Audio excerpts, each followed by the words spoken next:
if you want to blame anybody on the issue of security, don't blame Iba Gani Adams, because I've told the whole world that I'm ready to collaborate with the governor for the past 5 years, and they refuse. Collaboration in what sense? Do you have your own set of army that you are ready to collaborate and push to the war front? Do you know the strength of OPC alone? Tell me, please. The strength of OPC alone is not less than 5 million people in Yoruba land. The strength of OPC alone is not less than 5 million. I'm in Calabar now. We have OPC in Calabar now. And God have given me an opportunity to create another coalition of security relevant groups, which is Southwest Security Stakeholder Groups. Southwest Security Stakeholder Group was formed by I and nígbà kó rí nílẹ̀ Yorùbá, Ìbà Gani Adams wọ́n ti create Southwest Yorùbá Security Yorùbá Group, Southwest Security fún gbogbo àwa Yorùbá. Ẹ sọ fáwọn ọmọ tó wà ní gbogbo pé kán fọkàn balẹ̀, Ìbà Gani Adams bọ̀ wá kó wọn jáde, wọ́n ti bẹ̀rẹ̀ iṣẹ́.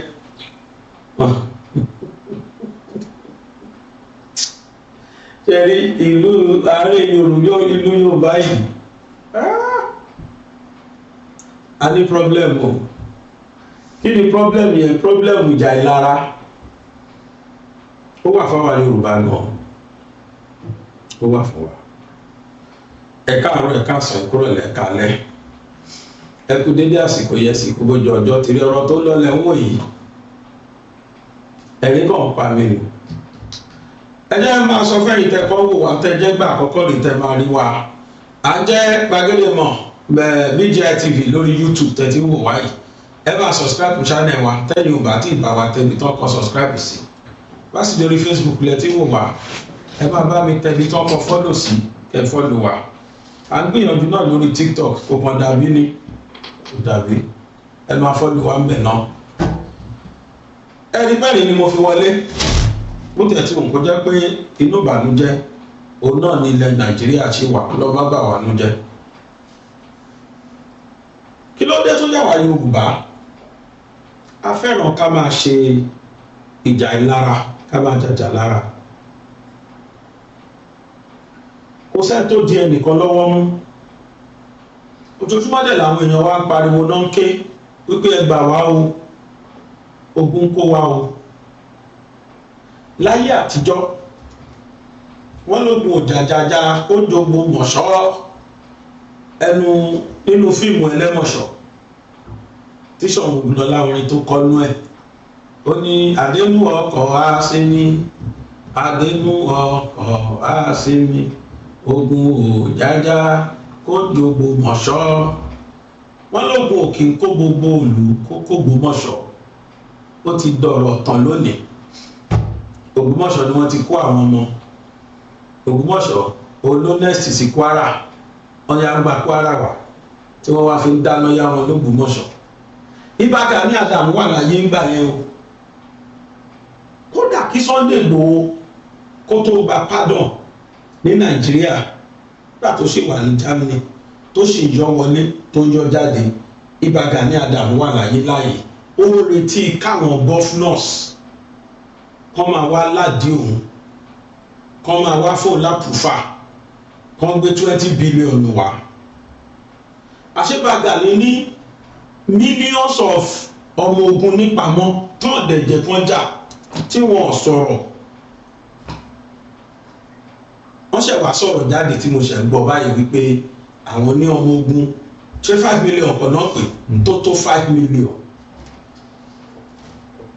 Ìyà dẹ̀ jẹ wá nílẹ̀ Yorùbá, àwọn èèyàn wá dẹ̀ pariwo, wọ́n dẹ̀ ń ké. Tẹ́ ẹ bá wò lẹ́nu ọjọ́ mẹ́ta yìí, ẹ rí pé fídíò kan jáde kó lè ó gan èmi náà tẹ́mi náà bá wọn lò. A ṣe fídíò 2021 ni àṣàwọn ọmọ OPC tó dúró ti Gani Adams ni wọ́n ṣiṣẹ́ yẹn just to discredit ìwé ẹkùn tó lóyè Ìgbòho ṣe gbé jáde. Whose fault? You are free, kò sẹ́ni tó arrest ẹ ó jàre ọ̀nà kákàǹfò ó free ó wà nílẹ̀ Yorùbá látijọ́ yìí wọ́n pa kúkúrú pa gúngùn láti 2021 tí wọ́n ti incarcerate Ìgbòho mí lè káyé Yorùbá àtọba àti ìjòyè àtàràlù tí wọ́n ti pa 5 million ọmọ ogun ó dẹ̀ wà lọ́wọ́ Gani Adams ó dẹ̀ kọ̀ kókó wọn jáde láti gbèjà ilẹ̀ Yorùbá Ààrẹ Ọ̀nà Kakanfò. Bí wípé wo ni mo tún gbé dé yìí mo rí fídíò kan ní ẹ̀rí fídíò tá a fi wọlé mo shock nígbà tí mo gbọ́ fídíò yẹn. Wọ́n kọ́kọ́ bẹ̀rẹ̀ látòrí pé wọ́n gbé fídíò kan jáde níjẹta èmi náà bá wọn gbé o wọ́n ní wọ́n fi fídíò yẹn hàn wá pé AOPC wọ́n ti mú àwọn kan ní Tamaga ní Ìkòròdú wípé wọ́n kó ọ̀tàbọ̀ yẹn bọ̀ àṣẹ ní 2021 kódà kí Ìgbòho tó bẹ̀rẹ̀ iṣẹ́ àṣegbà yẹn ni fídíò yẹn ti ṣẹlẹ̀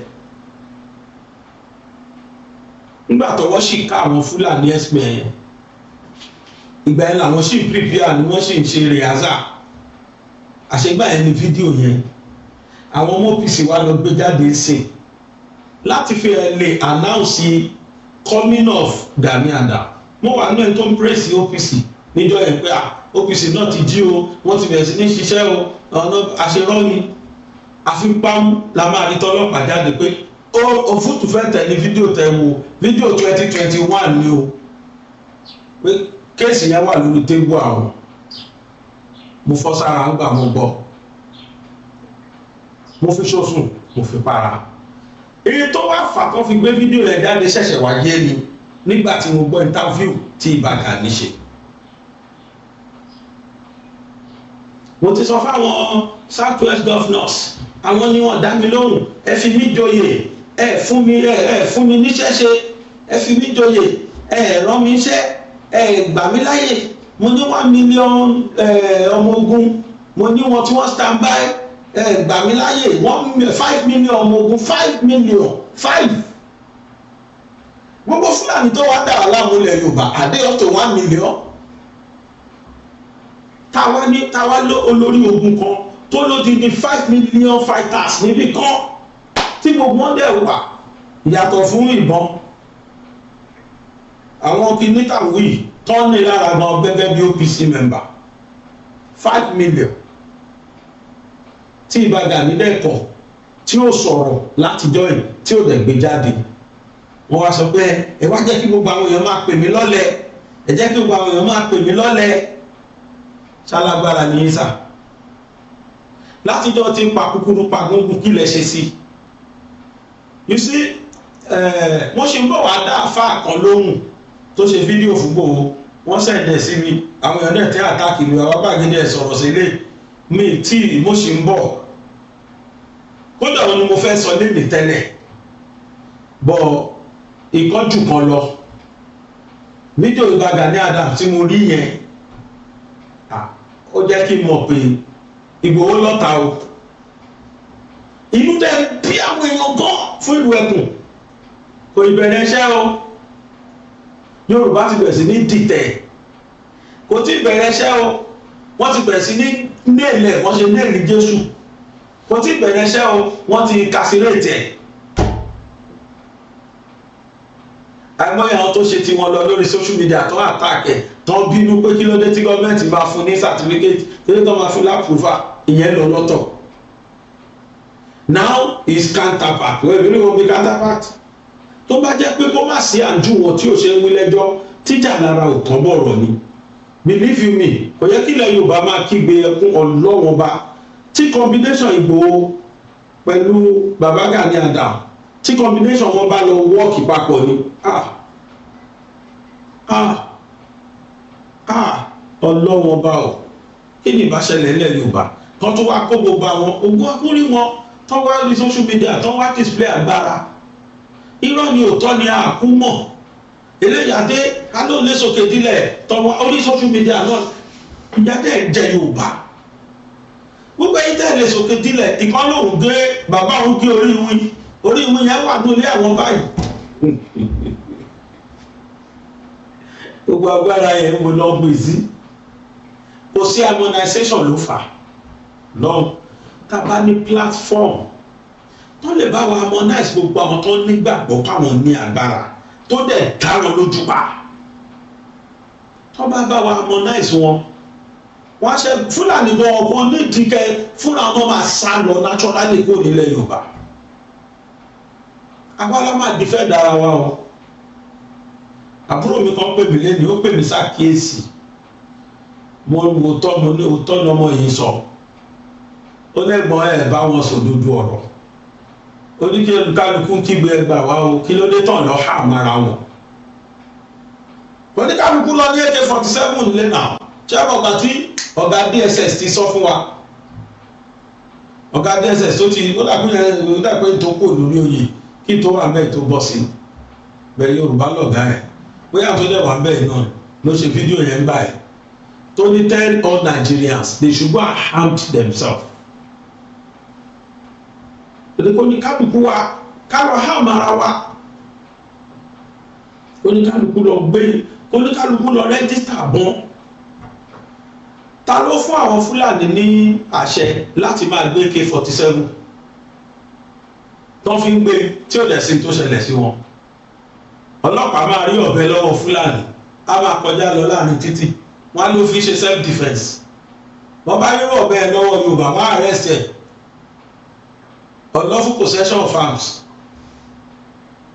arms ṣáàní ọ̀bẹ bọ́mọ ẹlẹ́ran bá fẹ́ kó ọ̀bẹ lọ bì ó máa ráàpù ẹ̀ báyìí ó máa safeguard ẹ̀ gan á dẹ̀ lọ pẹ̀lú ID card ẹ̀ lọ́wọ́ torí anytime làwọn stop and search ni wọ́n lè dá wọn dúró ẹjọ́ ID card wo ni Fúlàní ní láti gbé ọ̀bẹ dání láti gbé sọ̀dá dání bàbá wẹ́pọ̀n burúkú ló wà lọ́wọ́ wọ́n dẹ̀ gbé àwọn ọlọ́pàá á dẹ̀ wọ́n ló tẹ́lẹ̀ now fídíò tí Gani Adams ṣe yẹn ó mà kà mí lára ó mà yà mí lẹ́nu pé máa yẹ dẹ̀ fìyà jẹ wá látijọ́ ẹ nírú àwọn ọmọ ogun 5 million lẹ́ ẹ̀dẹ̀ wo ilẹ̀ Yorùbá tó ń fìyà jẹ wá ilẹ̀ Yorùbá tẹ́ jẹ́ Ààrẹ Ọ̀nà Kakanfò sí ẹ̀dẹ̀ wò wá ẹ̀dẹ̀ sọ̀rọ̀ ẹ̀dẹ̀ tí ẹ̀ gbé jáwọ́ dandan kọ́ ní káwọn fún tí Ìgbòho dúró de kí wọ́n fóun lápùfà Ìgbòho sáré sókè ó sáré sódò débi pé gọ́fìmẹ̀ntì gan wọ́n pè é lẹ́yìn rẹ́dì you cannot be in your comfort zone kẹ́ ẹ máa wà ní rẹ̀ gàlí àgbádá kó jẹ́ gbogbo pátí ayé náà kódà ọmọdé ṣe fẹ́ bẹ́ẹ̀ lọ́bẹ̀ kẹ́ ẹ máa wà lẹ́rẹ́dì láti jà those governors ní tó ṣe dá yín lóhùn sá wọn ò rí yín bẹ́ẹ̀ tó serious ní wọ́n wà láì tó bá jẹ́ ìwọ̀n lẹ́kọ̀ọ́ lẹ́tà sí federal pé kó fún yín láàpùfà Yorùbá central àbí kí ló pe Yorùbá security kìíní kan tó pé yẹn kẹ́lẹ́ fẹ́ register yìí federal government fún yín ní àpùwà láwọn lè dáhùn. Do you know why? Because you do not show any sign of being serious.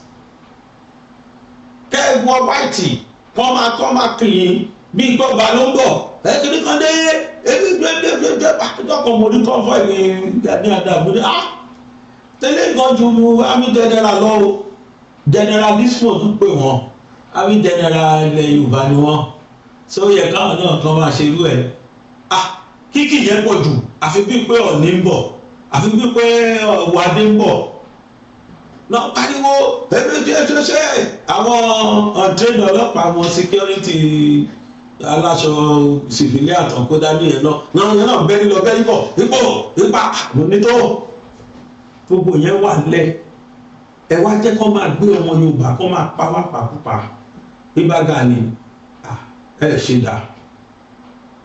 dá rárá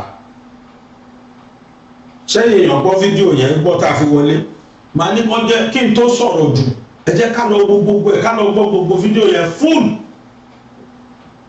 ìdí tó dẹ̀ fi ṣe fídíò yẹn Ọlọ́run ọba láti takò Ìgbòho torí pé nísìn Ìbà Gani sáré kiri sí unbelief wọn kọ́kọ́ believe pé tí ọmọ lórí kọ̀ǹtọ̀kọ̀ǹtọ̀ ṣé wọ́n á fún lápùfà lóòótọ́ èèyàn tó mọ tóun ṣe èèyàn tó serious èèyàn tí ò dúró béèrè $1 lọ́wọ́ anybody tí ò rí díkẹ́ anybody fóun ní kankan ó dìde ó dé dá ìdè wọ́n dàjà nílé iṣẹ́ ìgbára ìgbé tó kọ́kọ́ ń ké òní security ilẹ̀ Yorùbá láàrin how many months ló bẹ̀rẹ̀ wàhálà ó fẹ́ ṣe ìwé ẹkùn tán approve ẹ̀ fún because he was so serious. We saw it in him that he was ready. Ọlọ́dẹ fún. Yes, I worry about you. Are you ready? Àṣẹ tí ẹ láwọn ọmọ ogun 5 million lẹ̀. Ẹ wá jókòó sí comfort zone.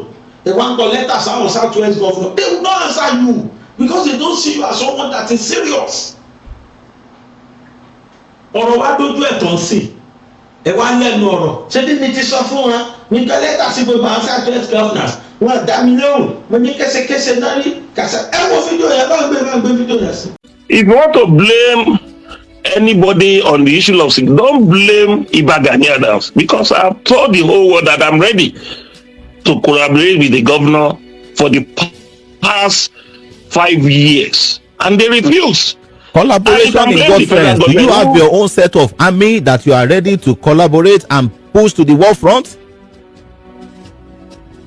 Do you know the strength of OPC alone? Tell me, please. The strength of OPC alone is not less than 5 million people in Yoruba land.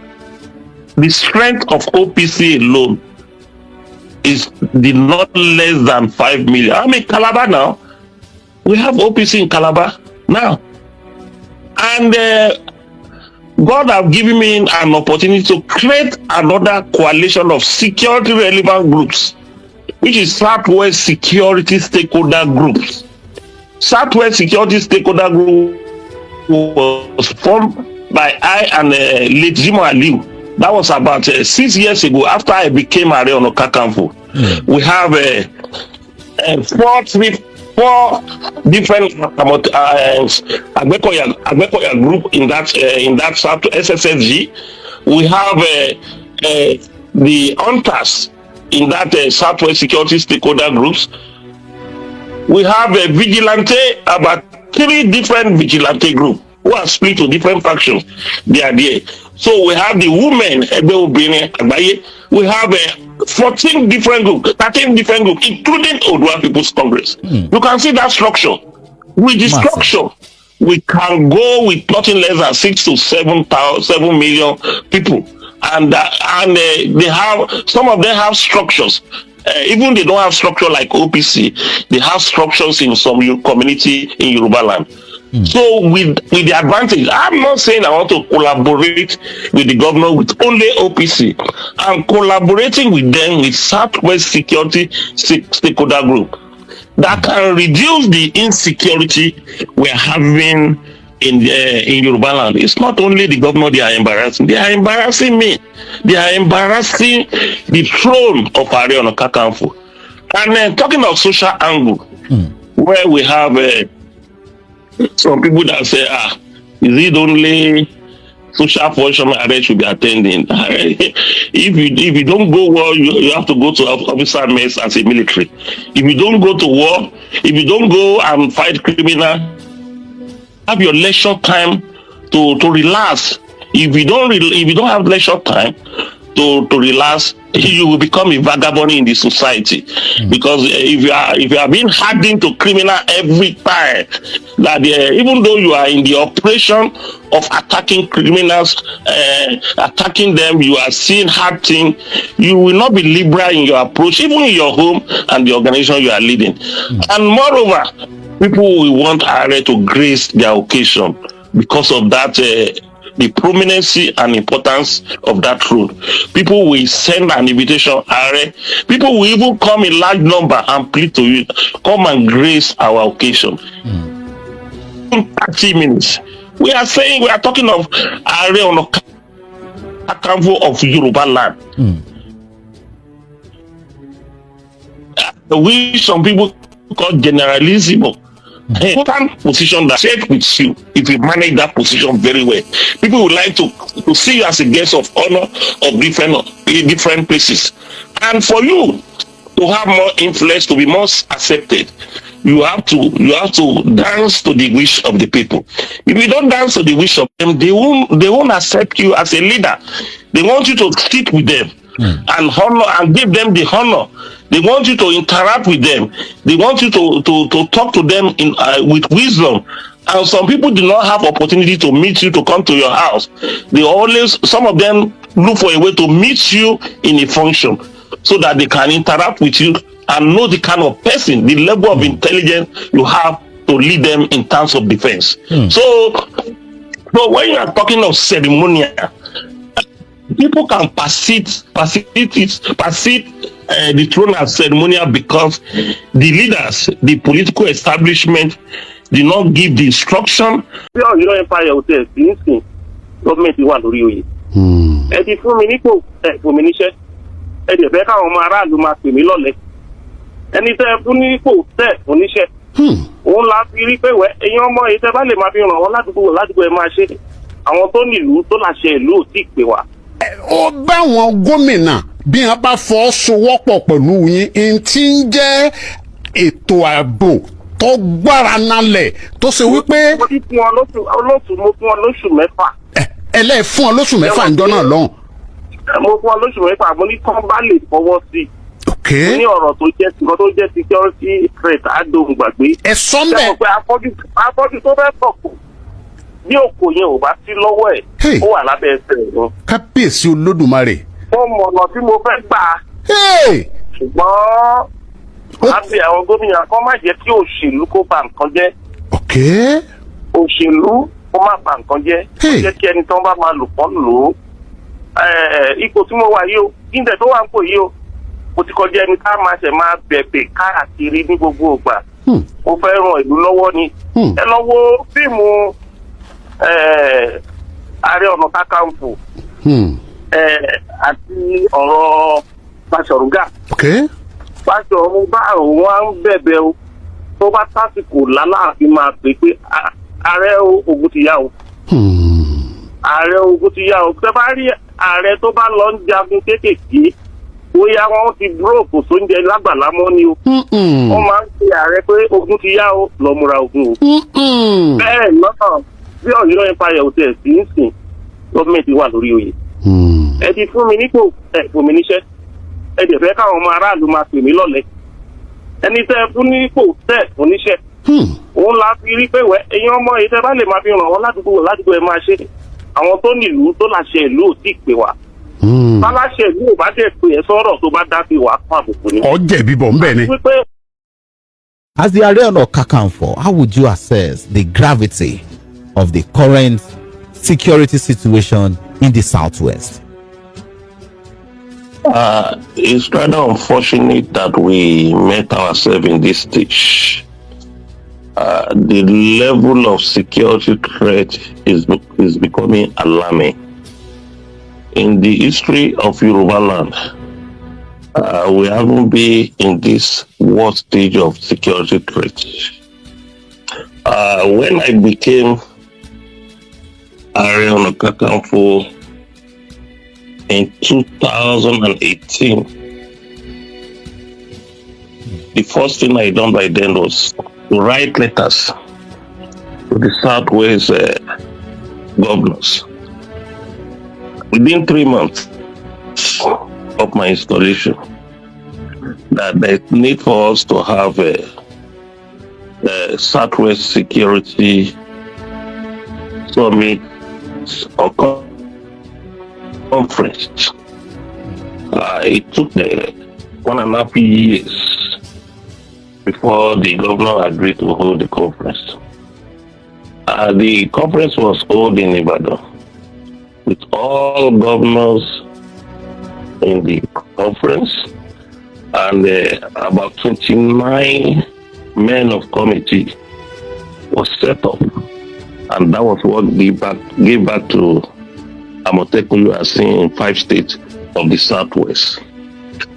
And when they established Amotekun, the initial plan of Amotekun was that it should be a regional security outfit.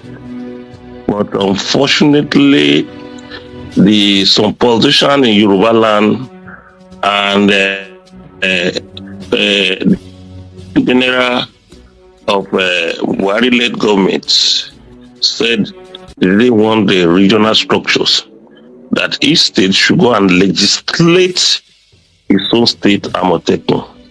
And that was the number one way to break the unity of disseminating information, gathering intelligence, and sharing intelligence together as in Southwest. And the Lagos State refused to join. In the earlier on, they were part of the arrangement, and to the extent that the State Assembly of Lagos State even make a law. There was a law in Lagos State that agreed with Amotekun establishment to be established. I was there in the day they decided that Amotekun should be established in Lagos State. One way or the other, they tactically back out. By and large, the remaining 5 states go ahead.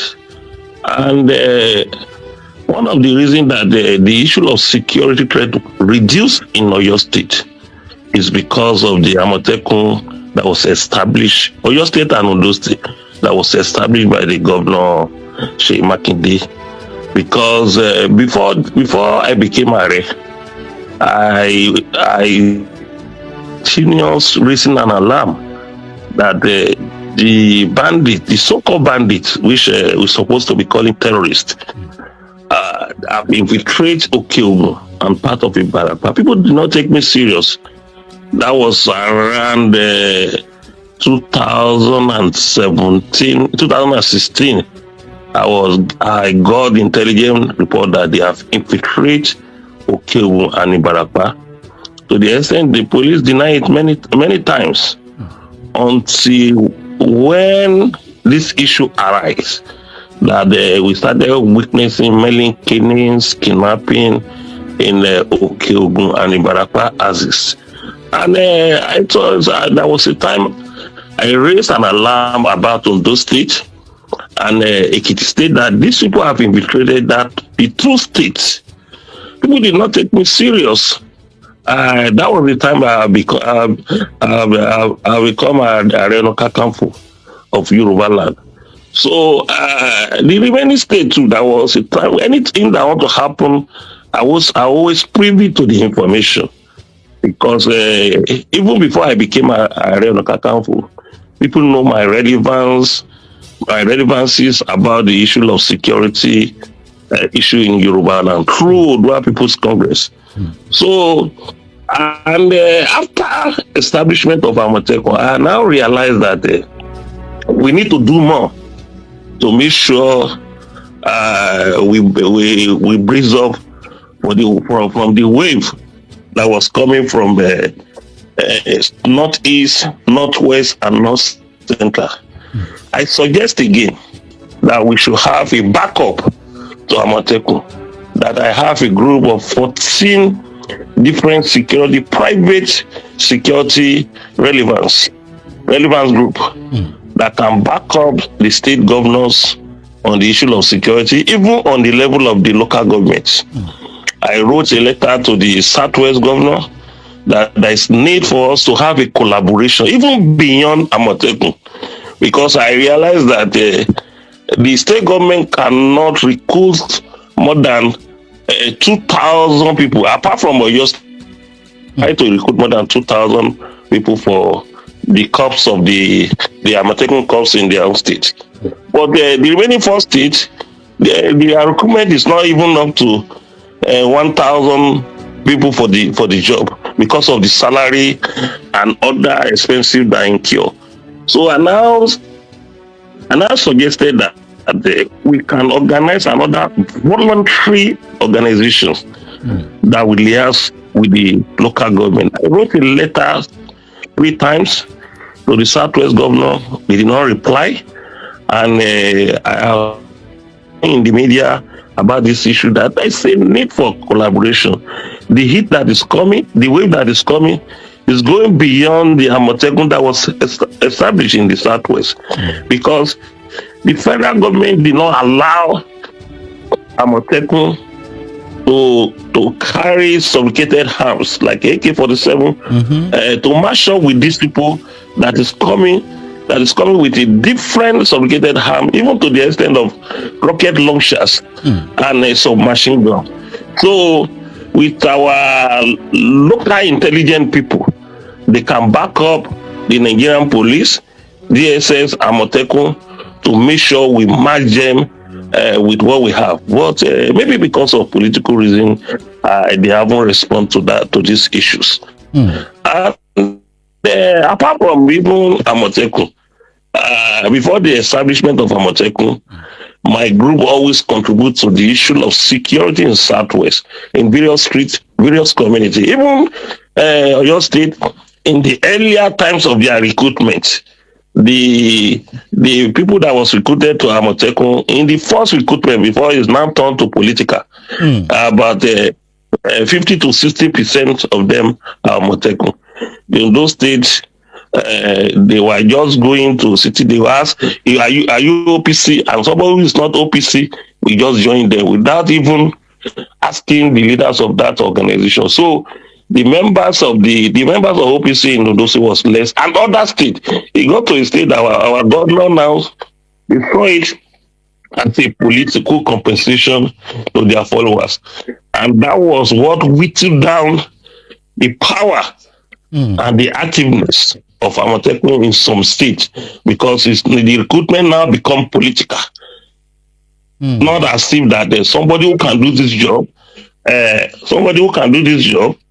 in their area that they can recruit to do it. So that was one of the situations that impede some progress of Amotekun like before.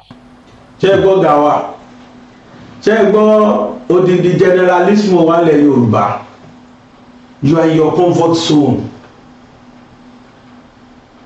Àti rọ́pù gbọ́gbọ́n ní tó ṣẹlẹ̀ sígbò kò ṣẹ̀yìn akẹ́ o, kò ṣẹ̀yìn kọ́nọ́rádà. Bọ́ ṣe wá destroy lẹ́gbòó náà bá wà lọ́wọ́ àbọ̀ jealousy náà ni. Wọ́n wá àpúrúfù ìlú ẹ̀kùn tán, ẹ wá bẹ́ síta, ẹ wá pariwo, ẹ̀yin ní security, ẹ̀yin ṣe kéde kan, 11 million wà lẹ̀, 25 million wà lẹ̀, 5 million security wà lẹ̀. Why don't you bring them out? Why now are you shouting? Why does everybody want it? Even with that your 5 million. Kí ló dé àbúrò mi máa bọ̀ náà ti ṣe wọ́n ti àpúfù fún wọn náà. Call him owó tó wá call him. Ẹ wò ṣe rí ìjà ìlara tí bàbá Gani Adams ṣe yìí nílẹ̀ Yorùbá ìyà ló fi ń jẹ wá. Mo acknowledge yín pé ẹ ní nǹkan tá à ń fẹ́ lọ mo mọ̀. Mo dẹ̀ acknowledge pé gbogbo àwọn ọmọ 5 million yín wọ́n lágbára. Ìbá ìdákẹ́mọ́lé yín yẹn tẹ́ ẹ lò wọ́n yẹn nígbà tó tójú ogún tiẹ̀ ti lé jù kí gbòòrò tó dé rárá. Why don't you be talking like this? Kẹ́ ẹ jáde síta kẹ́ iná máa ṣe fìdàfìdà káyé rí yín pé eléyìí ti rẹ́dí o. Kódà wa la máa pé pa gbogbo àwọn gọ́fúnà sílẹ̀ Yorùbá pé kí lẹ tó fẹ́ kí máa ṣe bá fún lágbára tẹ fún àkúfà náà. Iṣẹ́ pé àkúfà nìkan lẹ máa gbà wọ́n tún gbọ́dọ̀ empower yín. Tọ́ máa ra mọ́tò fún Yorùbá security network àbí kí náà pé ẹ̀ tọ́ máa ra fún yín. Tọ́ dẹ̀ máa fún yín tọ́ máa ẹ gbọ́dọ̀ wà fún ní hàmp yàtọ̀ fún ti ìbílẹ̀ tẹ ní lọ́wọ́. Irú ẹ̀ ni ó ń ṣẹlẹ̀ sí Ìgbòho báyìí. Ìgbòho wá dìde ẹ ti wá rí i pé ọmọ ẹ̀ ti sideline ní láì ṣe Ààrẹ Ọ̀nà Kakanfò ilẹ̀ Yorùbá. Ọmọ yìí tọ́ fún yìí ó lágbára. Ẹ wá bẹ̀rẹ̀ ẹ wá bẹ́ síta. Mo ti ní kán fún mi ní agbára, mo ti ní kán fún mi lápùfà pẹ̀lú 20 billion tẹ́ ẹ̀ retí. Tó bá gbé lóòótọ́ lẹ́ni 5 million ọmọ ogun ìkà ní sà ìkà pátápátá lẹ jẹ́ sà. Why don't you mobilize those 5 million? Mo fọlọ́n búra lẹ́nìí tí ẹ bá kó àwọn ọmọ ogun yẹn ẹ wo bí gbòòrò ṣe ń ṣe wọn ò tí ì fún lápùfà tá a ti ń rí àwọn èrò lẹ́yìn ẹ̀ tó ti ń fi hàn gbogbo ayé pé mo rẹ́dì. Ó ti fi hàn gbogbo ayé pé mo ayé rí pé eléyìí rẹ́dì tí ó ti ṣe rí tẹ́lẹ̀ ó tún lóun tó rẹ́dì láti tuntun ṣe. Wọn ò tí ì fún lápùfà gbogbo gbà yẹn. And that is why tẹ́lù fi ń ba àwọn kan pé àmọ́ máa nù yín dáadáa nísìnyí tó ti gba federal might yìí kó dẹ̀ rú ba Fúlàní. I'm telling you the fact. Kì í ṣe ọ̀rọ̀ fọ́ńbù ṣẹ́rí àáfàá kan tó sì tọ́ jagajaga mo ń retí ìjọ tó lọ máa fún mi nígbà láàyè láti wá lálé àáfàá ẹ̀ the Muslim Congress olórí wọn ni mo máa bí léèrè níjọ́ ti dájú mo dé Muslim Congress sílẹ̀ ẹ̀dọ̀ lórí ààbò Nàìjíríà kí ni wọ́n ṣe ó wá ń takò gbowó tó fẹ́ sọ gbogbo yín lólóṣà ṣé kò wọ́n yín pé kẹ́ ẹ wá bọ̀ òṣòṣà àbúgbò ó pe Muslim pé ẹ lẹ́ máa bọ̀ o kò fi ṣẹ̀sìn kò fi ṣẹ̀yà àníkílẹ̀ Yorùbá ti wà secured Muslim tẹ́ ẹ̀ pera ní ṣé wọ́n gbé Muslim ní I'm a Muslim too inshallah and I will die as a Muslim mi ò lè ever deny Islam láyé mi kò sí mo ṣe lè jẹ kí n fẹ́ jẹ president kan ní tí bari dance Islam kan kí n gbé ní jẹ́ màá ní kọ́ máa lọ ẹgbẹ́ president yìí sọ́wọ́ but àwọn ṣekúṣe kan wà tẹ́yìn àfa ìbẹ̀rẹ̀ lẹ́nu ọjọ́ mẹ́ta lórí social media tẹ́ ẹ nídìí láti fúnra yín brain sí tẹ́ ẹ bá Islam lójú jẹ́ tẹ́ ẹ rò pé ẹ ṣe wù ní tí ìlàfà yẹn bá sọ̀rọ̀ Gani Adams mo ṣe fèsì lọ́wọ́ mo ṣe mú àbá àfa yẹn ẹ wọ́n ṣàtúnfò fídíò yẹn níta mo lè bá sọ̀rọ̀ ó lè dọ́là òun kan mo fẹ́ ṣe lénìí kí n torí fídíò Gani Adams and I was shocked to my marrow. I took aback when I saw that video ẹ wo bí tí bàbá yìí bá yọ síbò jealousy náà pẹ̀lú ẹ̀ wọ́n ṣe wà mọ̀ sí fáwọn ní 5 million ọmọ ogun lẹ̀ wọ́n ṣe rí sí pé 5 million ọmọ ogun wà kọ̀rọ̀ kan gbogbo ìgbà tí yà ń jẹ wá nílẹ̀ Yorùbá títí tó fi ń kó gbá kó àwo Gani Adams kó ọmọ 5 million wọ́n kọ́ ọmọ ogun 5 million pamọ́ síbì kan wọ́n ṣe nǹkan kan wọ́n dá sí wọ́n jẹ́ kó act Ìgbòho wá dé kò gba state approval kò gba federal approval ẹni tó ń fòsókè fòsódò káàkiri Ọlọ́run ló mọ iye ìgbà tó pààrọ̀ ọ̀dọ̀ bàbá Ládọjà Ọlọ́run ló mọ iye ìgbà tó pààrọ̀ Àbújá you start there táwọn state government ò bá fún yín lápúfà ẹ gbọ́dọ̀ gba Àbújá lọ́kẹ́ lọ ṣèlérí fún Tinubu pé bó ṣe rí mi mo ní 5 million fighters wọ́n á dẹ̀ gba gbogbo ilẹ̀ Yorùbá fún wa Tinubu máa approve ẹ̀ because gbogbo ayé mọ̀ pé Ààrẹ Ọ̀nà Kakanfò ní ẹ̀yin gbọ́ngàn lẹ́ lágbára àti ṣe kí níyẹn jù wọ́n tẹ́ jókòó sínú kọ̀rọ̀ yàrá yẹn lọ pátí káàkiri ẹ̀ retí káwọn gọ́fúnọ̀sì kó 20 billion tẹ́ béèrè wa kọ́ wá fún yín lápúfà àwọn yẹn dẹ̀ rí yín bí ẹni tó ń ṣeré bàbá Sùwé wọ́n rí yín bí oníyẹ̀yẹ̀ wọn ò dá yín lóhùn wọ́n bá rí lẹ́tà yín wá kàn wọ́n wájú sí dustbin má délé lóhùn ẹ wà ń bẹ̀ lójú ayé yín ni làwọn bá yẹn ṣe pera wọn jọ làwọn bá ilẹ̀ Yorùbá ṣe pera wọn jọ tí wọ́n ń pe Ìgbòho lórí screen kò tí gba freedom gbà náà tó lórí screen náà ti bá kó sọ̀rọ̀ pé wá gbà wá ṣàánú wa o you were there you sat there ẹ sọ pé ẹ má wọrí kò ní ìdípẹ́ ìbẹ̀rù kò ní ìdípẹ́ ìpégbò mo lọ́mọ 5 million lẹ̀ all what you need to do is ẹ kàn bá mi sọ fáwọn governors state yín wípé ọmọ ogun 5 million ti ready kò sí state governor tó máa gbọ́dọ̀ ẹ̀ tí ló ní dùn wọ́n ọ̀fẹ́ náà security vote wọ́n ti mọ̀ pé tẹ́lẹ̀ bá kó 5 million ọmọ ogun jáde èyí wọ́n fẹ́ fún yín pátákà ní 20 billion tẹ́bìrì yẹn wọ́n fún yín ṣé 20 billion náà gbà lọ́dún combination gbogbo wọn àwọn state mẹ́fẹ̀ẹ̀fà nílẹ̀ Yorùbá ṣé sí 20 billion náà gbà lọ́dún wọ́n wá lórí ẹ̀ fèsì wọn ẹ̀dẹ́ fèsì wọn ẹ̀ bá wà fit wọn out tí a ní dunnú ni Ìgbòho wá bẹ̀rẹ̀ wọ́n wá sọ pé fóònù lápúvà ẹ wá gbogbo ọ̀nà láti fi discredit ẹ̀ láti fi register ara yín you are not granting òṣìṣẹ́ ẹ̀sà kò ṣiṣẹ́ níbi tá a lawless dé níbi tá a slack dé mo rí fídíò kan láàárọ̀ yìí wọ́n ní wa kan ló ṣẹ̀dẹ̀ sí mi láti US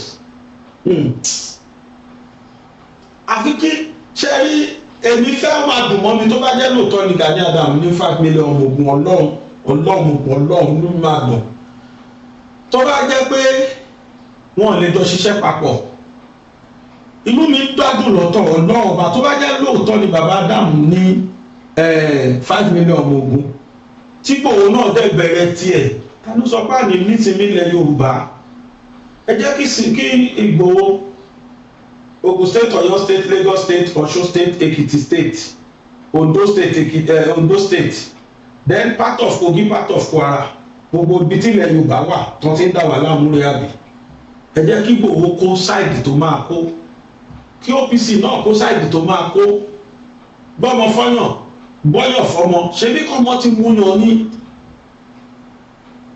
tó bá jẹ́ pọ́n méjì ò lè ṣiṣẹ́ papọ̀ kí tó dájú tó ní tó dájú láyé ó ní kó jẹ́ pé combination àwọn ọmọ ogun yẹn kílò ẹkùn combined with ọmọ ogun OPC ọ̀bí Yorùbá security network náà pè kí gbogbo wọn yẹn jọ papọ̀ agbára kọjọ níyẹn kọ́ wájọ kọlùgbó bó ṣe ṣẹlẹ̀ nìyẹn nígbà yí àwọn bàbá wa ní etí kìíní kan tó jagun jálumi oníkálukú dá nǹkan tó níjọ ni wọn pín ọmọ ogun sí méjì olórí ogun ọ̀dẹ̀ pín sí méjì Ìbàdàn lólórí ogun wà Ìbàdàn náà ni wọ́n ti wá s'Óṣogbo tí wọ́n ti wá jàjà yìí combination àti contribution gbogbo ọmọ Yorùbá ó la fi ṣẹ́gun Fúlàní àwọn tó kúkú nínú wọn àwọn tó sá padà lọ sí Ìlọrin sá padà ìyẹn ní ìbá ti dájú fún wa nílẹ̀ Yorùbá tó bá gbọ́ pé OPC dìde Gani Adams ti dìde o Ìgbòho náà dìde o káwọn méjì jọ wá kọlù bọ́ ẹ ṣàkọ́bà náà sì lálẹ́ tílẹ̀ bá máa mọ́ ẹ̀ ní bá Fúlàní kan lùgbò wa mọ́ tí mo mọ̀ ni mo sọ ọwọ́ pé wọ́n kàn gbọ́ pé ìjọba fún Ìgbòho ní àpùfà nínú mo mọ̀ nínú káàmpù wọn ó ti ní bàlùjẹ́ tó dé bá wọn and that is why you see them gbogbo tó ń ṣe wọ́n fi round off ni torí wọ́n máa pọ̀ ọmọ òṣì yẹn ti fẹ́ bẹ̀rẹ̀ iṣẹ́ àwọn tó bá nígbò ọ̀lẹ́ni ẹlẹ́nu ni ẹ lọ bí Sẹ́ríkì Gọ̀bọ̀ léèrè ó sábà ní tó ṣe fún máa yẹn kí máa yẹn tó máa sọ pé ṣe rí Sunday ń inú dẹ́ẹ̀ni wọn ló ti lọ bá wọn inú dẹ́ẹ̀ni Fúlàní ló ká ní pé bí Ìgbòho ṣe ń gbà yẹn kí Gani Adams náà ṣọ̀pọ̀ tiẹ̀ gbà yẹn wá láìwò wọn á ti kúrò lẹ̀ Yorùbá a nídìí àkúfà gbọ̀ngàn gbogbo gbà yẹn kí Gani Adams náà kó àwọn ọmọ ogun 5 million ẹ̀ kó fi sọ̀pọ̀tì Ìgbòho kí gbogbo ọjọ́ bẹ̀rẹ̀ ń gbà yẹn ni wọn ò ní gbalẹ̀ tó bọ́ ṣe gbalẹ̀ lẹ̀ Yorùbá yìí àwọn àgbọ̀ títí nísìn fídíò tí mo rí láàárọ̀ yìí mo ṣáà máa ń wò pé níbo náà Fúlàní ti rí camouflage tó ń wọ̀ jẹjẹ mọ̀ pọ́n dìdì bá wọn rán gidi ni àwọn tó sponsor wọn tó wà ní àárín Nàìjíríà wọ́n dìdì bá wọn rán tó ń kó fún wọn I have a video proof for it wọ́n tẹ̀ títí lọ gbé camouflage army camouflage ó lẹ́wọ̀ yẹn camouflage army camouflage sójà àwọn air force ti navy aṣọ ọlọ́pàá nínú ìlú ń bẹ̀ àpò báyìí wọ́n fi dì wá tó dẹ̀ kó fún wọn òun lẹ́wọ̀ yìí this is Nigeria tuntun wọ́n ṣẹ̀ṣẹ̀ rán wọn ni wọ́n ṣẹ̀ rán kì í ṣe ìtàn gbà lọ́nà àwọn àmì ìtàn pa wọ́n ṣe rán àwọn ilé tuntun àwọn camouflage wa tuntun bá ń gbé fíìmù fídíò yẹn sí fóònù yẹ káwọn èèyàn wò fóònù kọ́ lè mọ̀ pé mi ì parọ́. tó ìbí wáyé ilé wọn tó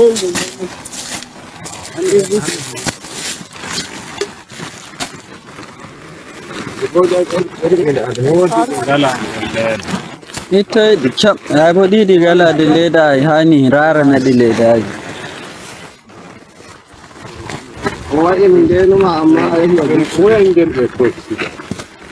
cap kan jo rano non da bai bidi na ji ha mana haji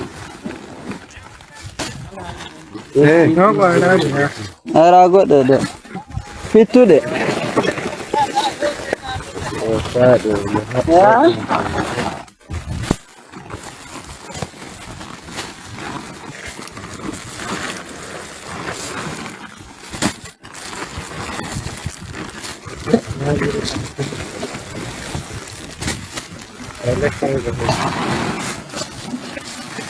ya dai jadi 5 idi daban ya ta gudu yin da hilani lima wata digiri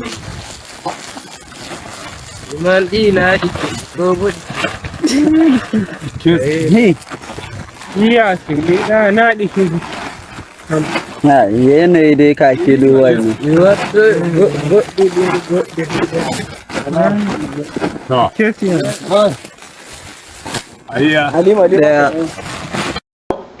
Ẹ̀yin olórí wa South West, ẹ̀yin olórí wa Nàìjíríà,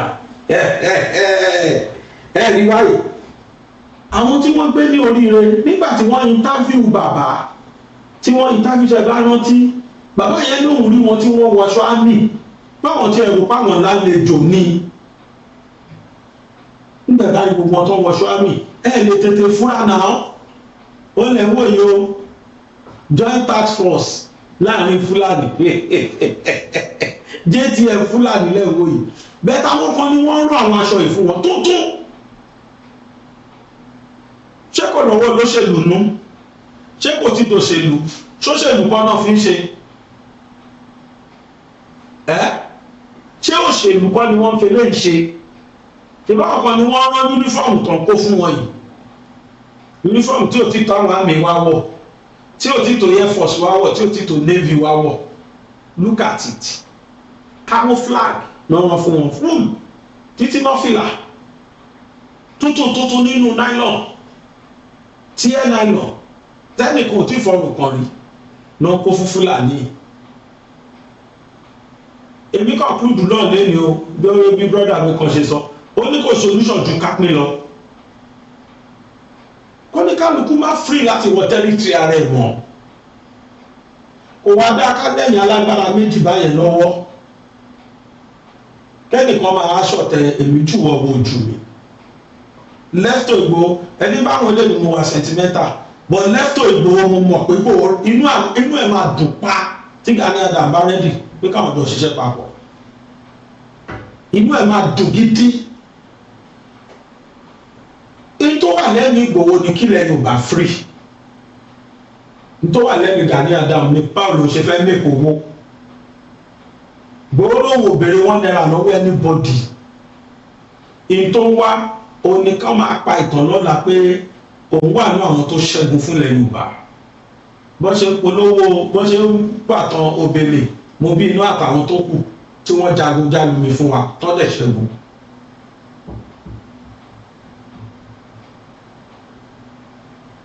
Ẹ wo tó ń ṣẹlẹ̀ lọ́wọ́lọ́wọ́ sí, wọ́n wá ní uniform yẹn, wọ́n wá dọ̀yà hàwẹ̀.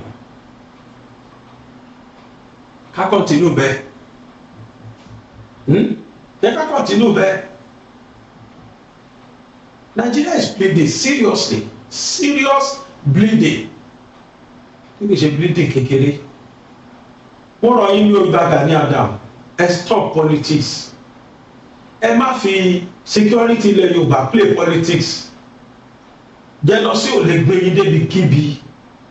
Ọ̀tẹ̀ tẹ̀bẹ̀lẹ̀kún ò lè gbé wa anywhere ilẹ̀ Yorùbá.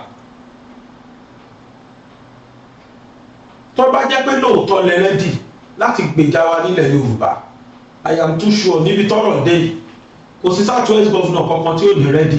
Ẹ̀yin ní kẹ́yìn káwọn ọmọ ogun yẹn síta kárí. Ẹ kó wọn síta.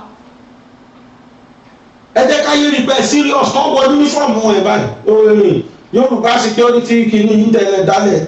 Wọ́n wọ yúnífọ̀mù wọn báyìí káyé rí wọn. Wọ́n rẹ́dì kan máa display. Gbogbo àwọn táwọn máa pariwo láwọn South West governor ni. Àti rẹ́dì o, àti láwọn tó máa gbà wálẹ̀ o, ó yẹ àpúrúfù fún kódà tówó pàápàá. Àrẹ́dì láti pariwo lé wọn lórí. Kò sẹ́ni tó gbéṣẹ́ fún yín tí wọ́n fún yín ní jẹ́ṣe. Oyè wọn ni wọ́n fún Ìgbòho. Ìgbòho has no kò ní sí fẹ́ẹ́sù táìtù kankan nílẹ̀ Yorùbá. Kò sọ́ba kankan tó fi Ìgbòho joyè. Kò dẹ̀rẹ̀ tí oyè. Ládùúgbò tó jù Ìgbòho rí yẹn, sọ́tẹ̀ ẹ̀ kó tó sọ̀rọ̀ Yorùbá mọ́.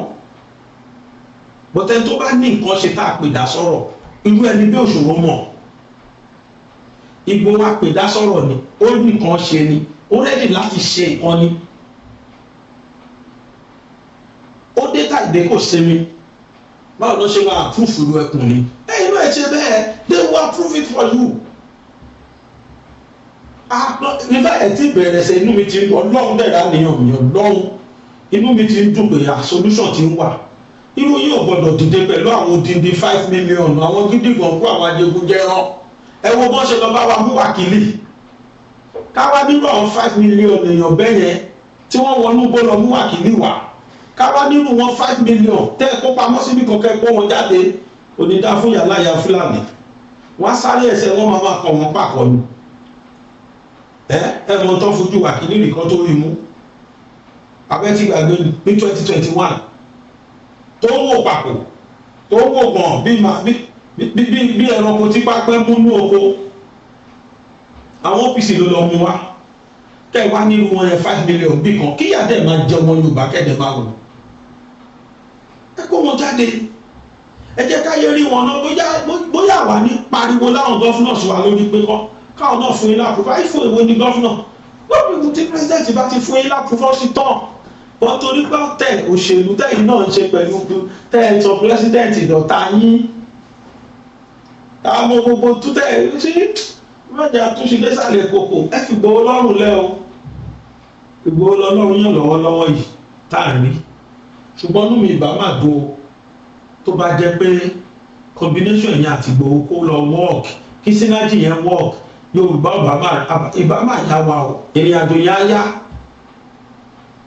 tó bá jẹ́ lóòótọ́ lẹ ní 5 million ọmọ ogun bì kan ìrìn àjò yẹn ìbá yá kẹ̀ ṣùgbọ́n èmi mọ̀ pẹ́ ní 500 kálà mọ́lẹ̀ ìwọ̀n pẹ́ ní 500 ọmọ ogun tẹ́lẹ̀ ní 5 million bó cháwọn OPC tán ti ní faction lóríṣiríṣi OPC new era OPC new fashion OPC new kìíní kan cháwọn ẹlẹ́fẹ́ harmonize Ọlọ́run yọ́nú sí wa àwọn ọmọ Yorùbá ẹ má jẹ́ ká sọ pápá jùlọ ní Lagos State ṣe ẹgbẹ́ àwọn tó ń ṣẹ̀mù níbẹ̀ jù Lẹ́kì mo ń tẹnumọ́ mo tún tẹnumọ́ ẹ jẹ́ kí àwọn South West governors ẹ jẹ́ kí wọ́n ṣe nǹkan méjì sí mẹ́ta kan àwọn tó ṣe apprehend ní Lẹ́kì máa pílẹ̀ fún wa a máa fojú ara wa wò ìbẹ̀jù Lẹ́kì náà ti mú wọn níbi Ẹlẹ́kọ̀ọ́ beach yẹn bẹ̀rẹ̀ ti mú wọn now ẹ bá wa bẹ̀ àwọn South West governors kí wọ́n ṣe òfin mẹ́ta kan àkọ́kọ́ ni pé ṣe láwọn tó ń ṣe bólábólà káàkiri wọ́n fẹ́ ní kò sí state tí wọ́n ò sí tó máa ní káwọn èèyàn lọ máa ṣàlùmíníọ̀mù àtọ́ ń rà lọ́wọ́ wọn yẹn gbogbo omi tó bá ti jẹ́ pé Fúlàní tàbáwúsá ló tẹ́kí ẹbẹ̀ ẹ káńsù ẹ̀ pátápátá ẹ wà láì mọ̀ fọlọ́ngbúra I doubt ní gbogbo àwọn ọbẹ̀ yẹn jẹ́ fáwọn Fúlàní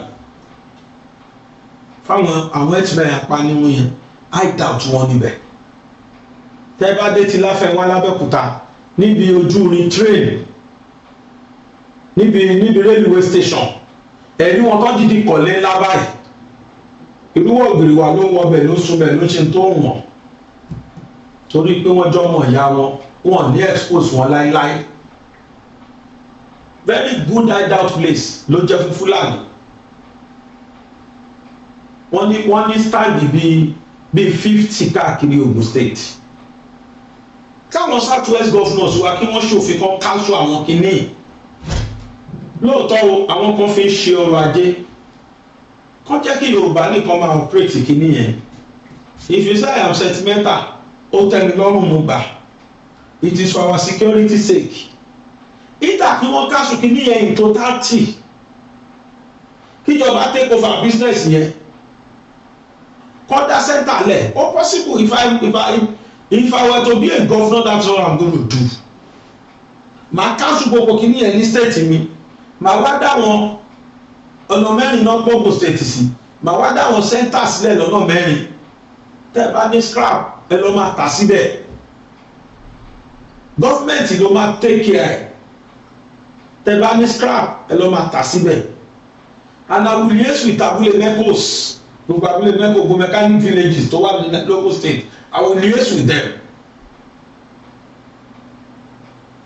tó bá fẹ́ ra ni ẹ ta ni fún wọn àti máa ní security tó máa ṣáwọn centers mẹ́rẹ̀ẹ̀rin èyí tó máa ṣọ́jẹ̀bù àwọn tó máa ṣe ní ìṣerú ẹ̀ ní Jẹ̀bú àwọn tó máa ṣe irú ẹ̀ lẹ́gbà àwọn tó máa ṣe irú ẹ̀ Rẹ́mọ àwọn tó máa ṣe irú ẹ̀ ní Yewa a máa ní centers ibi tá a máa ní sí ṣe fẹ́ ta scrap ẹ má wọrí ẹ lọ tà ń bẹ̀ débi pé àwọn tó ń fi ṣe business sincerely wọn kò ní jẹ́ pé àgbàṣẹ́ lọ́wọ́ wọn, but that business will be taken over by the government. It will be taken over by the government. Kò ní jẹ́ pé Fúlàní apanimu ló ń ṣe business yẹn náà fi bẹ̀ ṣe hideout. Number one nìyẹn. Number two, ẹ bá wa mójútó tírélà tó ń kó àwọn arábí ìwọ lù ú. Abẹ́ní vehicle tó bá ti jẹ́ pé òun ló kó wọn bọ̀ ẹ má jẹ́ kán wọlé Yorùbá rárá. Tí Kwara bá compromise, I am too sure Ọ̀yọ́ state ò ní compromise. Wọ́n kúrò ní Kwara state báyìí wọ́n fẹ́ wọ Ọ̀yọ́ state. Ògbómọ̀ṣọ́ níbẹ̀rẹ̀ Ọ̀yọ́ state láti Kwara. Wọ́n fẹ́ wọ Ògbómọ̀ṣọ́ bá máa dá wọn padà sí Kwara state tí ń bọ̀. Gbogbo àwọn borders wa tó yí ilẹ̀ Yorùbá po, tá a bá fi àwọn security network síbẹ̀, táwọn security strong tó wà ń bẹ̀, gbogbo àwọn ìlú ẹkùn kọ̀ọ̀kan tá a sọ ẹ̀ gbogbo ọkọ̀ náà máa wọnú gbó. Àwọn kan gbọ́dọ̀ liaise mọ́ gbogbo àwọn Àmọ̀tẹ́kùn sóṣè fún kọ̀ọ̀kan, gbogbo tó ń jẹ́kùn kọ́jọ parapọ̀ pẹ̀lú civil defence kí wọ́n dúró ní borders wa káwọn tírélà máa gbà wọlé. Tó bá jẹ́ pé kó oúnjẹ nìkan tó dẹ̀ máa rú mi géètì oúnjẹ tó máa rí pé kì í ṣe pọ́tà àbọ̀n torí wọ́n dọ̀tà àbọ̀n ti ìbọn sínú gàrí wọ́n dì sínú ẹ̀wà. Ìbàdàn oṣù kan ni wọ́n fi vẹ́ẹ̀tì tírélà kan tán náà tó máa pàṣẹ wọlé, náà tó máa pàṣẹ kó wọnú ilẹ̀ Yorùbá wá. Tírú ẹ̀ bá ṣẹlẹ̀ ẹ̀rí bọ́ máa sá.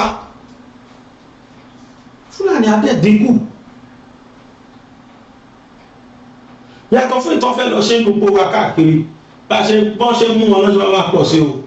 Tí tírélà bá ṣe free láti máa lóòdù àwọn arábí yẹn wọ̀lú wa, tó bá bọ́ ṣe pọ̀ tó yẹ níbo lẹ́yìn mọ̀ tó ń wọ̀. Ta ló lè fọwọ́ sọ̀yà pé nígbà náà lọ já wọn sí ibi tó ń dẹ̀ ń wọ̀ rí? Nobody can say. Kò sẹ́ni tó mọ ibi tó ń wọ̀, hideout ni wọ́n lọ. Àwọn náà di Boko Haram, àwọn náà di herdsmen. Bí herdsmen ṣe ń wọlé Yorùbá wá nìyẹn. Gbogbo àwọn mọ́tò Dangote yẹn pátá kẹ́hìn South West Governor bá Dangote ṣe meeting kọ́ gbọ́dọ̀ fi mọ́tò no circumstances náà gbọ́dọ̀ fi trailer ẹ̀ kó ẹ ní Fúlàní wọlé Yorùbá mọ́. Òkàbẹ mọ́tò yẹn òkè mọ́tò kódà mọ́ ń bi táyà mọ́tò nìbọn wà ní gbogbo ẹ̀ wà. Orí táwọn èèyàn ti tọ́ àwọn èèyàn wà yẹn iwájú mọ́tò ńlá yẹn àìmọye weapons tó ń wà ń bẹ̀. Kẹ́hìn South West Governors kẹ́hìn ṣiṣẹ́ lé lórí ìbá aṣọ máa bọ̀ so ìbá ṣe C20 o ìbá ṣe trailer o kódà mọ́tò epo trailer epo kẹ́hìn imagine táǹkà epo wọ́n fi ń di àtàwá láti north. Gbogbo àwọn nǹkan yẹn ni kò máa check provided taba ready o láti stop insecurity nílẹ̀ Yorùbá. Tó o bá ti mójútó àwọn nǹkan yẹn bẹ́ẹ̀ ẹni bá wọṣọ army tó wọ camouflage nǹkan kan security kan they must verify how authentic that security man is. ẹ bá wọn kan náà káṣọ fún yìí ṣé ìgbẹ́ náà ti déèdì èèyàn báyìí ṣé irú ò ti dàpọ̀ mọ́ ṣàpà báyìí? How do we determine the real and authentic military officer pẹ̀lú tó ń ṣe fáwọn eléyìí? Wọ́n wá ṣojú àwọn tó ń pín aṣọ yẹn odidi bọ́ndù lọ́ fi kó wọlé. Ṣé ìlú táyì lè bá kọ́wọ̀ tí wọ́n wọṣọ àmì? Ṣé ní security lè dà wọ́n dúró? Tọ́wọ́ camouflage ẹ̀rẹ̀ ní gbogbo wọn ẹni dà wọ́n dúró? Tọ́ kọjá tọ́ bẹ̀rẹ̀ mọ́ tí wọ́n ṣí náà wọlé bí orúkọ company kan kí làwọn tó fẹ́ ṣẹlẹ̀? Ẹ̀yin alágbára méjì tá a wá nílẹ̀ Yorùbá ẹ máa ṣe gbọ́n mi sí olóòótọ́ ìlú jùwọ́ owó jù mí lọ́la fẹ́ ṣe yẹn gbà. Ìtì ìbàdúmọ̀ wà jù ó ní kí Gani Adams wọ́n dọ̀ lè èsì mọ́ Sunday Igboho. Ó dẹ̀ mọ̀ pé ewúrẹ́ kò lóun ò bá àgùntàn ṣe, àgùntàn ló ní àwọn òbí dúdú. Bí àti Sunday bẹ̀rẹ̀ ẹjọ́ kìíní àná sí gbogbo àìmọ́ ẹ̀ ṣe sí Gani Adams bàbá mi làwọn bá àwọn dáàdi wa àwọn bàbá mi tó tún dọ̀bálẹ̀ lọ kí wọn pẹ̀lú ẹ̀ náà kọ́ kí ló gbẹ̀yìn ẹ̀ kọ́ lọ́wọ́ di ọwọ́ ẹ̀mú ló dẹ̀ kù torí pé jealousy ti wọ̀ ìwọ wá sì bá ní kò bàjẹ́ tó bá lè ṣiṣẹ́ papọ̀ kọ́ ṣe kọ̀ọ̀kan náà but kí Gani Adams má sí tàlùf ọlọ́run á ṣe dáadáa fún wa àwọn governors wa kí wọ́n take care àwọn nǹkan tá a sọ yìí finally security vote wa níbo lẹ̀ ń ná sí ẹ̀yin governors wa báwo lẹ ṣe ń ná ṣe rí yàtọ̀ fọlọ́pàá gbogbo àwọn locally made security outfit ní ẹ ná security vote fáwọn náà ẹ ra mọ́tò fáwọn àmọ̀tẹ́kùn ẹ ra mọ́tò fáwọn sóṣè ẹ ra mọ́tò fáwọn ìlú ẹkùn ẹ ra mọ́tò fún gbogbo wọn káwọn náà lè rí fi mobile ara wọn kiri kẹ́ẹ̀dẹ̀ empower wọn kẹ́ẹ̀ equip wọn with weapons mo rí wọn ní idiot tó kọ sí comment Ṣèyí has asked Tinubu to approve gun for àmọ̀tẹ́kùn Tinubu refuse níbo ló ti kọ lẹ́tà ṣé Ṣèyí nìkan ló lámọ̀tẹ́kùn níbo ló kọ sí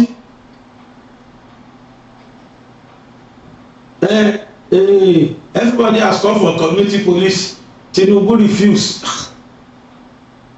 gbogbo propaganda tá à ń ṣe kiri ẹ̀ kó lè gbé wa débi kankan àsìkò propaganda kọ́ yìí we are talking of our security it's time ká stop politics ọ̀tọ̀ ní politics ọ̀tọ̀ ní security ìlú security come first before politics ṣé náà wá pa gbogbo ọmọ ìlú tán ẹ máa rí politics ṣe mọ́ kì í ṣe àwọn tẹ́fẹ́ rúùlù náà lè fẹ́ máa ṣe politics lé lórí àwọn tẹ́fẹ́ rúùlù tẹ́fẹ́ ṣe politics náà àwọn náà ni wọ́n jí gbé gbogbo gbà yìí there must be a lasting solution if Gani Adams bá ní lasting solution I wish you good luck please come outside and exercise it exhibit it let us see kò pẹ́jù o ẹ sì lè dán tẹ́fẹ́ dán òun dẹ̀ fọ́lọ́ ọ̀gbúra gbogbo ilẹ̀ Yorùbá ló máa dúpẹ́ lọ́wọ́ yìí tó máa yìnyín tó máa kọrin kódà kì í ṣe Ààrẹ Ọ̀nà Kakanfò nìkan lẹ́ máa jẹ́ oyè míì tó bá tún wà nílẹ̀ ẹ̀tọ́ sí táàtò ní kan fi yí jẹ táwọn apariwo láwọn ọba lórí bẹ̀tẹ̀ bá wa ṣe kárí ẹ bọ́ star ẹ má wà nílé àbí kẹ má wà lórí mídíà ẹ má sọ̀rọ̀ ọ̀rọ̀ kan lélẹ̀ wọ́n ní gbòòrò ń fọ́nbù ohun tó ń ṣe làwọn ló fọ́nbù lé lórí tí gbogbo á rí náà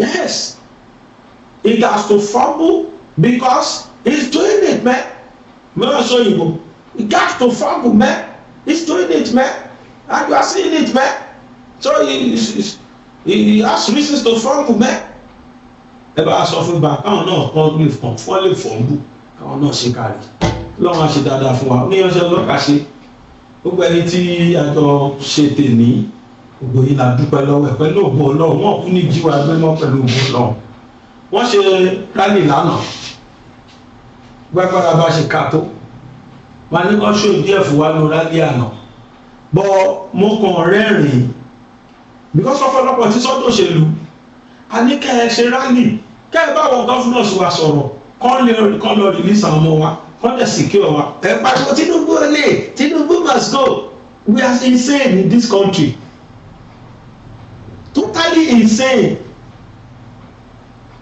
àwọn kan wà tán ti rẹkẹ sílẹ̀ tán fẹ́ lo opportunity tẹ́lẹ̀ tán rìn wọ́n yá sọ́dọ̀ opportunity ṣé Tinubu olè ló kàn sí Tinubu must go ló kàn sí bá jẹ́ mi Tinubu anókè must go ẹ máa ṣe lọ kí máa rí yín alásìkò tá a máa prevail nílé àwọn tó dẹ̀ ṣe pé ní àwọn Sowore àǹkó ni wọ́n ti ajáàkì protest yẹn